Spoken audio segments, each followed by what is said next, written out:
Okay, Andrew, so we look at these two positions here now. These are basically both the same length shot you were trying to achieve. But as you can see on the left-hand side, you're kind of looking to me sort of set up as if you're going to play a full shot. So you had a pitching wedge on the left, it was a sand wedge on the right, but the setup wouldn't change really for this type of shot, irrespective of the club you're using.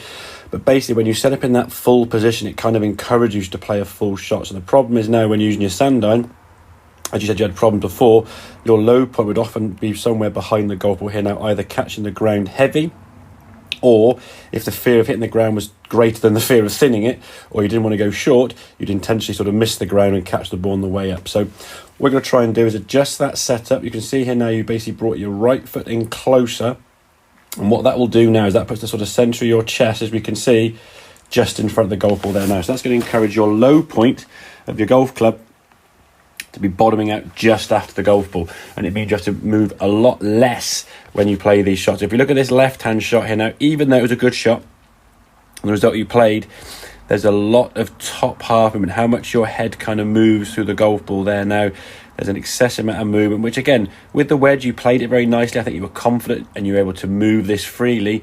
When you put sand down in your hand and a bit of extra loft, there's probably likely to be a bit more tension, a bit of anxiety and nervousness about the result of the shot and what you're going to get. So therefore, this freedom to move as much as you had to move to hit a good shot isn't going to happen. And that's to say going to cause you to bottom the club out a little bit early, catch it a bit heavy or a bit thin. So if we can set up now, say with that right foot now brought in towards your lead foot, it just puts the golf ball now perception to be further back in your stance, your chest now slightly in front of it. So the same length swing, as you said, this is about your kind of, I think it was 50-yard shots, sort of 9 o'clock, 3 o'clock with your pitching wedge.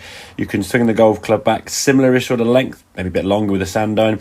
As you come back to the ball, we can see now a good strike of the golf ball there now, and then we can turn the torso. So it's a bit more of a rotational move here. Your head and your body aren't really sort of swaying or moving that laterally. If we think about this now in terms of where you are, as you're rotating there, there's a lot less movement, a lot simpler movement, just pivoting around that left foot.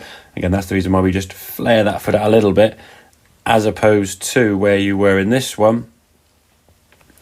Moving from here now, a little bit of movement back, and then all that movement through the golf ball. It just means there's a lot more things that could potentially go wrong when you've got that much sort of lateral movement for these short shots. So anytime, I think, from yourself, probably looking around at 50 or 60 yards, I would say you'll be using this sort of shorter shot setup, bringing the foot in from the full width of stance, flaring out this left foot a little bit, putting a little bit more weight onto that lead foot, so the pressure now is down to this foot, and then from there we're just going to pivot around this front hip, a little bit more rotational as opposed to so much sort of lateral sliding that you were producing before. So I hope that all makes sense. I'd get some practice in, like I said, with the sand wedge. Go out on the golf course next time and literally use it more than you need to. So even if it's a little bump and run shot required, grab your sand iron and just pitch it a bit further up the green and get used to using that club. Like I said, I would definitely recommend you using less loft when you had to play a correct shot, but just for practice purposes, get used to the sand iron,